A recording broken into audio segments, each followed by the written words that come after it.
Welcome to Paddle and Fin, an authentic podcast of all things kayak fishing. Where your hosts are a bunch of long-time fishermen who decided to get in the kayak fishing world, and guess what? They're taking you along for the ride. So buckle in and welcome to Paddle and Fin. Welcome back, ladies and gentlemen, to the Paddle and Fin podcast. Tonight, I got an epic guest joining me, and I'm sure a lot of you guys are going to see the name and go, who the hell is this guy, right? So I got none other than Brock Howell with me. And if you guys saw a live stream that I put up on the Facebook page or anything from this last weekend's Crossroads Classic, Brock was the lucky guy that got hit by a boat. Brock, welcome to the show, my friend. Thank you, buddy. Thanks for having me. Yeah, absolutely, dude. So before we get into what happened and all that stuff, let's talk about you for a second, man. Where are you from?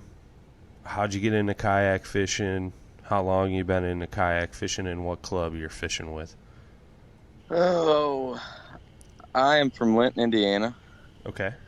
I have only been kayak fishing for, well, I just started this spring. Okay. For grassroots bass yakking out of Indiana. Right on. I've fished my whole life, So what made you decide to jump in the yak, man? Facebook. I seen all the people posting pictures and videos of fishing out of a kayak. Very cool. It looked awesome. Heck yeah, man. Heck yeah. Well, like you said, you started fishing for grassroots, this year, and then you obviously did pretty well because you ended up qualifying for this event, correct? Yes. That's awesome. I actually wouldn't have made it. Joe Wallach, a guy that fished with me at Sullivan Lake, he wasn't able to fish our championship and the Classic. Okay. So he gave me his spot at the Classic. So. Very cool. Very cool, dude. So you get to the Classic, and I want to preface this a little bit because I know there's some conversations I've had with some folks and some that you don't, and I don't know if you know this, but you met Duke from Catch the weekend before the Classic, correct? Yes, I met him at our club championship. So, after everything unfolded on day one, Duke was telling me that he met you at that Classic or at the championship there for grassroots, and how you were so excited to fish this event and stuff, which was awesome. I'm so happy that you made it out there, man. I mean, it was just a great event overall. What was kind of your plan going into this event? Like, did you do a bunch of homework on the lake? I mean, what did you do for preparation before the actual tournament? I looked at some maps, but I've got some buddies that fish bass boat tournaments, and okay. They've fished over there, and they told me some spots to hit. And YouTube, I watched a lot of YouTube videos of people fishing that lake and seeing what they was fishing, what they was throwing. And I just went over there and did what I seen on YouTube, and it worked pretty well day one. Well, yeah, let's get into that. So you start off day one. You caught some fish from what you had told me. I mean, how did the start of day one go for you?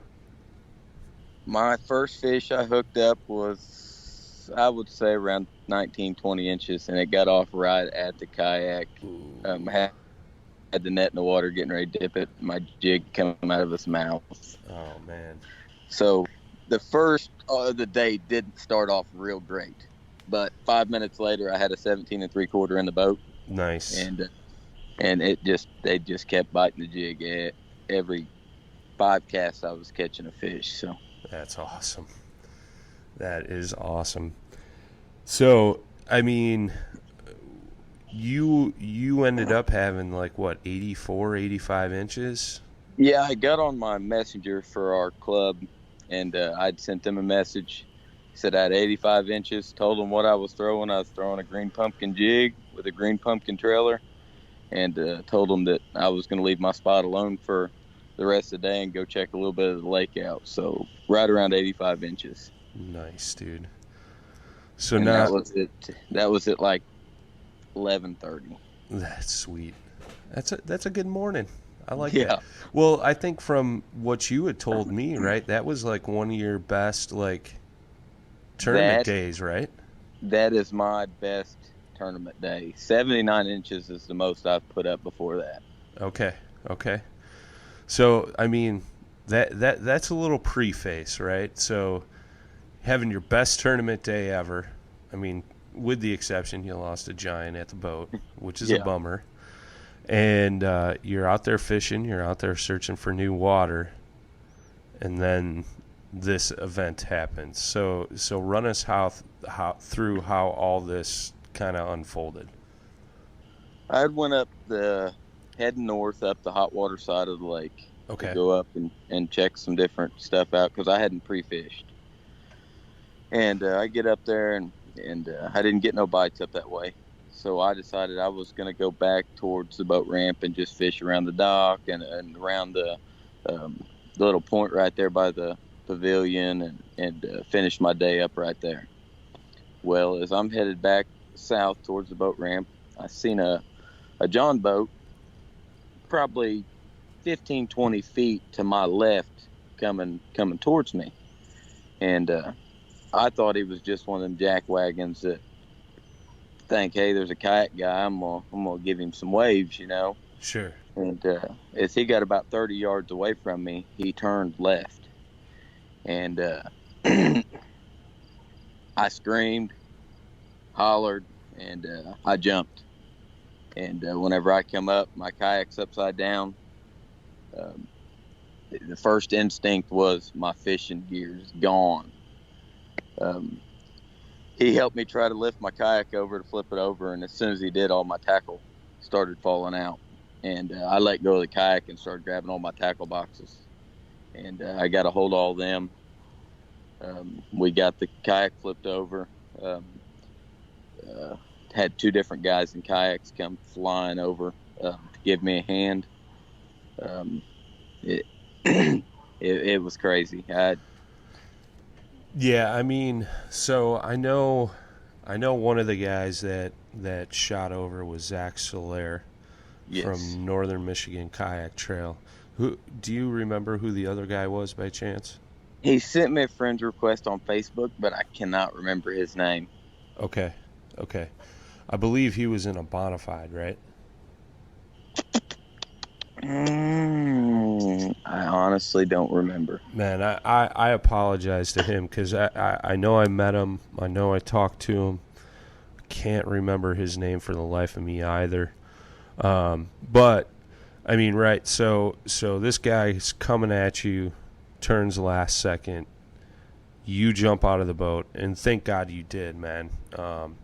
You know, I know we had many conversations about that, but you know, you're grabbing your gear. This guy obviously stopped, you know, was trying to help you flip your boat back over and all that stuff. I mean, what was the exchange between you and him initially? He said, sorry, I'm glad you're okay. And honestly, at that point, I was just, I just wanted to get in the kayak and get back to land. That was the only thing I was thinking at that time. Sure. But he apologized 1,000 times. Kept saying he was glad that I was okay. His wife was crying.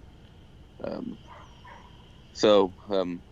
mean, he was a pretty genuine guy. You know what I mean? He should have been paying more attention while operating his boat. But sure. So I know, you know, you guys got the boat flipped over, and you're fishing out of that new Pelican Catch 130, right? Yes. Yeah. Okay. You guys get the boat flipped over. You get what gear you could salvage back in the boat. and you headed back in. I know I was standing there with Susie and Titus, who were help running the event, and you came walking up, sopping wet, and I'm like, this dude fell out of his boat. And then you're like, I got hit by a boat, and we're like, what? Like, what? Because it's just, it's not something that happens all the time, and I know it's not something that has ever happened in one of the events that Susie and Titus have helped run. So we were just kind of like baffled, and then we were like, you got hit by a boat, and we were more concerned what happened, and then we were like, well, are you okay? Like, holy crap, Yeah. and thank God you were, man. I know we jumped on the horn right away. Well, not right away, but after talking to you and finding out what happened, we contacted the DNR. They came out. Were you were there for that whole scenario, correct? Yes. So how did that all go down? Because I know I had to go back and help judge fish, so I wasn't necessarily there for that. Well, the guy that owns the Outdoor Sportsman's Lodge had a boat. Okay. There, and he took the CO out. They chased down a boat that had went by that I thought maybe was them. It ended up not being them. So they headed up the north side of the hot water. They ran into the people, asked them if they had hit a kayak. The people admitted they had. He told them that he would follow them back to the boat ramp in case they was trying to get rid of any alcohol Sure. or anything like that. Followed them up there. The CO come over and talked to me. Said that the guy didn't have insurance. So if I was going to pursue anything, I'd have to go to small claims. But he informed me that the guy is not obligated to have to pay even if you go to small claims. So Right.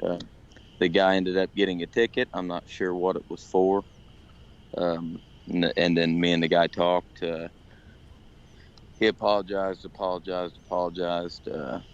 Said he was going to send me a little bit of money to help me get some fishing poles. Whether I see it or not, I don't know. Sure. But Well, let's talk about that, right? So what all did you end up losing? I ended up losing 5 fishing poles. I lost my net, my 360 light, my cell phone, my eyeglasses, and I think that is really honestly about it. A few lures that were tied onto my fishing poles that whenever they went in, and a few that I had sitting in the floor of the kayak, but nothing too major there besides my jig that I was catching all my fish on. The magic jig. So, I mean, that's just it, right? So this wasn't on Tourney X just because the service down there is so horrible. So all your fish were to be submitted at check-in. So this stellar day that you went out and had, you couldn't even check any fish in. Yeah. And I was done fishing by what time? 1:15, I think, is what time I got hit by the boat. So I still had some time to fish too. So Sure. So, I know that's a total bummer, right? And the whole event that occurred was obviously a bummer. But with that being said, I know there was a couple of us that offered up a boat, a rods, gear, whatever you needed, and you were kind of unsure. You were like, man, I might just go home in the morning, this and that. So, I mean, how did that all play out for you? Because I know you were kind of questioning in it, and then I saw you later on that evening. We talked again, and you were like, yeah, I'm going to stay. I'm going to fish. I had numerous people come up to me and say, hey, you need to fish the second day. You don't want to go home. Alan Wiedemeyer come up to me and told me I needed to stay and fish the second day.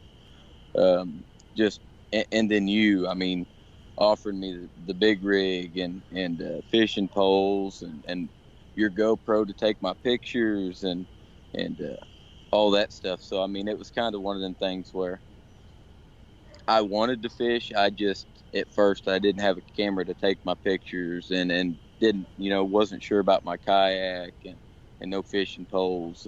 Sure. But everybody stepped up, especially you, so.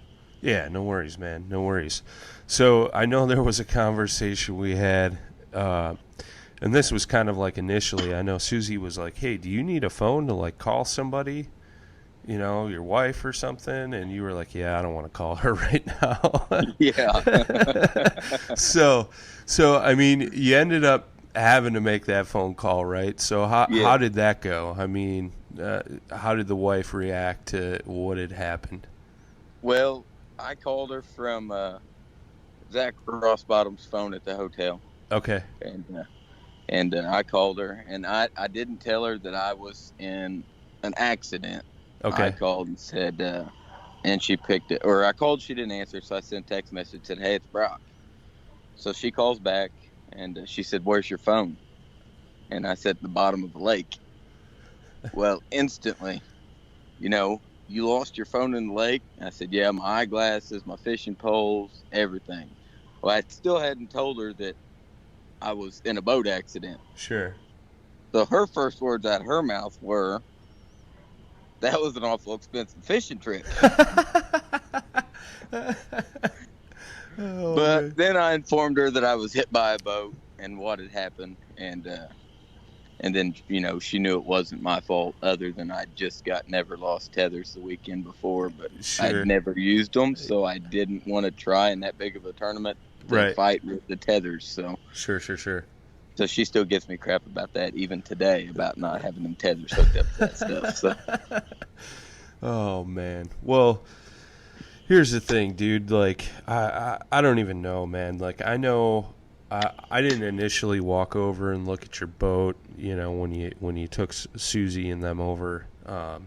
When I ended up walking over there and I saw where that prop had hit the side of your boat, I mean, it would have virtually been right over your legs, and I mean, who knows what would have happened, man. So I mean, the fact that you saw the boat coming, you jumped out, got away from the whole incident, I mean, it could have been way worse, dude. So I mean, that's part of this episode here, guys. Like, and I know Brock said something to me, you're like, you just have to pay attention on the water. You can't trust other folks, And thank God, like, you saw everything kind of unfolding and reacted instantly. You know what I mean?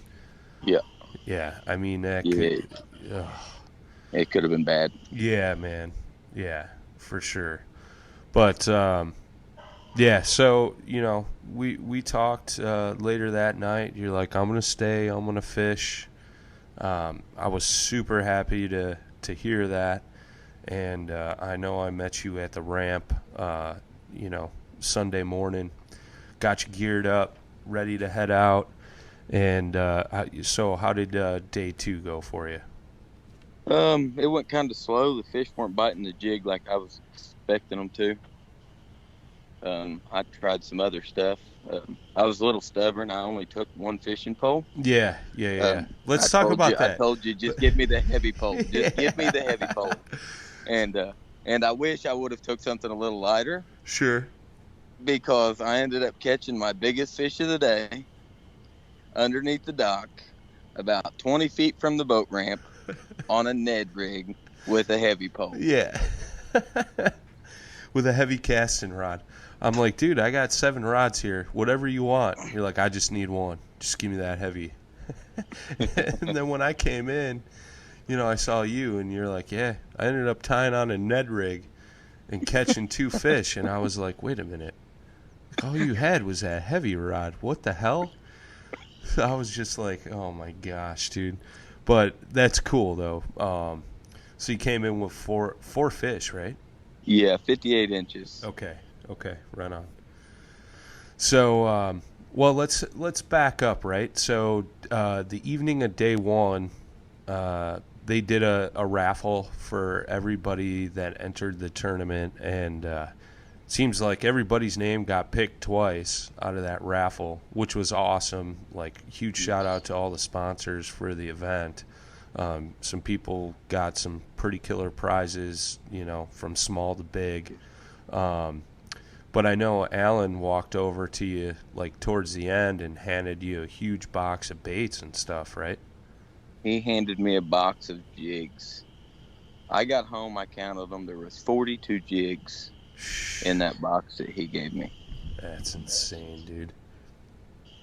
It was amazing. There was multiple people. I don't know names. I wish I would have got everybody's name that won a prize, and they walked straight over to me and handed it to me.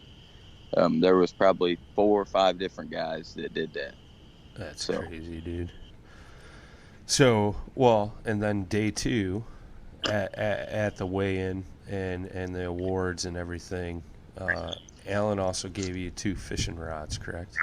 Yes, Alan had the rods up there, and he announced that they was going to be drawing for them. But since I had lost all my fishing poles whenever I got hit by the boat, that he was just going to give them to me. And I tell you what, everybody, man, started clapping and hollering, and it was awesome. Just seeing the people behind it, seeing that I was getting some stuff back. It was amazing. Heck yeah, man. Heck yeah. So you end up going home. What did it feel like to hug your wife and kid, man? I mean, it was awesome. Yeah. I walked in the door, and I didn't have a phone, and the wife had told me to message her before I left. Well, as you know, we don't have service at the boat ramp. Sure. So I wasn't able to send a text message off anybody's phone because nobody had any service. So I drove almost 2 hours home. She didn't know what time I was going to get home. I walked in the door, and a little girl came running over, gave me a big hug. That's and awesome. The wife said that she had been worried about me the little girl had been worried about me all day. So it was awesome being home and getting to see them too. So that's awesome, dude. That's awesome. So, my whole thing is, after I started talking to you and get to know you and things like this, like, this was your first year kayak fishing. And I know you made a comment to me that, like, I've always heard the kayak community is an awesome thing, Yes. And I didn't want you to get discouraged, because of the incident that happened. I know, granted, it wasn't something that you could have controlled. I'm sure it scared the living crap out of you. You know, I mean, that's something too, man. I know you were pretty shook up, when you came up to the boat ramp, and it was a pretty traumatic experience. Almost getting run over by a boat. But that was the thing, man. Like, I didn't want to see you go home. I didn't want to see you give up. And I've never had a situation like this happen to me, but I know from all the folks that I know, the stories I've heard, where instances like this happen, everybody steps up and reaches out and helps the other person out, whether it be to finish the tournament or recoup after the tournament or something like that. So that's why I said, man, I got a whole truck full of gear. I'm not here to compete. Take the boat, take whatever you need. I got GoPro, take your pictures, whatever, man. So, and I'm glad you took me up on that offer. But, with that being said, I was driving home. I was thinking about you most of the time, dude. And in the situation that happened, and I'm like, well, I have this platform, right? Let's help this dude out. I mean, I'm not anybody special in the kayak fishing community, that's for sure. But, I do have an audience. And so I put up a post. I didn't do it Sunday night just because I was so damn tired, dude. I didn't get home till like 11 o'clock. Yeah. But I put it up Monday, man. And, you had no clue what I was doing. I think you still didn't have a phone yet when I did it. No, I didn't. But I had told you, hey man, let's do a podcast, when you get back home, because I think what happened is as significant as it is, it's something that should be talked about in the kayak fishing community, just to keep people aware, to be aware of other things going on around you when you're on the water, Yes. So, I know you reached out to me, but, I put a little post up to just kind of recap the event, but most importantly, talk about what had happened to you. I knew you got those 2 rods. I knew you got some baits, but I was thinking on the way home, I'm like, what can I do to help this dude out, right? I'm like, you still need some reels, you still need some lines, stuff like that.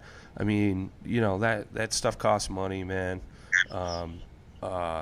It's a huge punch in the pocket, right? So, I kind of threw a thing up there and I tagged you in the post, hoping that some folks would reach out. And I'm going to say this too, man.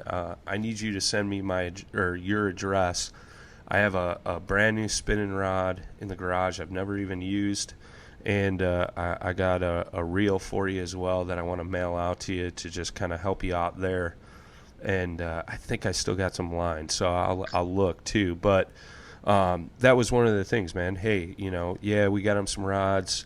We still need some reels, some lines, stuff like that. And then, I tagged you, said reach out to this dude. Just hit him up directly and things like that. So, fast forward to, I think it was today or maybe last night, and you're like, bro, my inbox is blowing up. Yes. From people. So let's talk about that, man. Like, what's that feeling like for you? What are some of the things that folks have offered to you? I mean, from what you told me, it's been pretty overwhelming. Yeah. Well, first off, I want to give a shout out to one of my teammates, Adam Cartwright. He had a Kistler rod that he had brought. Didn't have a reel on it. He had brought and was actually a couple of our teammates was looking at it and thinking about buying it. Well, after I'd got hit, he gave me that rod. He said, take it. It's going to go home and go in the garage. And so I want to give a shout out to him, too, for doing that. He also offered me a reel. It was a left-handed reel, and I cannot use a left-handed reel. So I told him that it would just be sitting in my house. So there was but I've had people offering me, all kinds of stuff. Anchor Wizard. I got a guy shipping me an Anchor Wizard and some fishing line and reels. I've had some people offer me some reels. It's amazing. Another guy asked for my PayPal address. He didn't have no cash on him at weigh-in the first day, so he wasn't able to put any money in the box. And I told him, I said, man, I ain't worried about it. You ain't got to do that. And he said, no, I flipped my kayak over last year in a bad storm. He said, I lost all my stuff. I know what you're going through. So he ended up sending me some money today. So it's unreal, man. I mean, words cannot even describe what everyone has done for me. It's amazing. So that's something I forgot to mention too. So after day one, I was up there judging fish, and it was just as people were starting to roll in. I forget who it was, man. Jim Strunk. Was it Jim that brought the box up there? It was his box. So he come back and got his box because he had all of our club stickers in it. So he needed the box back to put the stickers in. But yeah. Well, I know he brought it up, and he's like, hey, this is for Brock. If anybody wants to donate some money, and I know Titus and I, were mentioning it, and, to folks. I know it was more Titus than me just because I was trying to focus on judging fish because I didn't want to screw anything up and people, hang me from a tree out there or something. But, I know, like, Jim instantly brought that box up, and he was like, hey, this is for Brock. And then I know Titus grabbed that box at one point and went and walked around and, asking some folks for some donations and things like that. So, I mean, that's huge too. I mean, yes, it's amazing because my eyeglasses, that was one of the main things that I lost. I mean, don't get me wrong, the fishing poles and my phone. Sure. mean a lot to me. But my eyeglasses, I mean, that's Yeah. it's hard to be without your glasses. So Yeah. they had raised enough money where I was able to go to the eye doctor and purchase my eyeglasses. So That's awesome, dude. That is awesome. That is awesome. Well, man, I mean, like I said, dude, the most important thing, man, and it's like the hair standing up on my arms right now, thinking about it is me too. Thinking about your boat, what could have happened, man, and everybody just reaching out, you know. Like I said, dude, I know you were contemplating going home, and I know I probably overdid it by trying to convince you to stay for day 2, but I'm like, this dude cannot go home, man. We need a hero story, you know, like have this dude stay and bang some fish and, you know, just have a great day on the water, man. So I'm glad you did, dude. I'm glad you did. And I think here's the most important thing is, you know, after the tournament, you're like, it's all good, bro. I'll be back next year. I'm coming back next year, and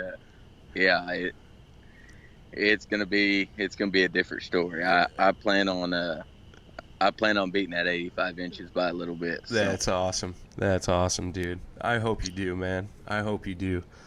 But I'll give you this opportunity, man, to say and thank and talk about whatever you want, my friend. I know you've had a huge outpouring of help and things like that. So anybody you want to shout out, anybody you want to thank, anything like that, man, floor's all yours, my friend. All right. I want to thank you and Susie and Titus for everything you guys did whenever I first got up there, making phone calls and getting phone numbers and everything Alan did for me.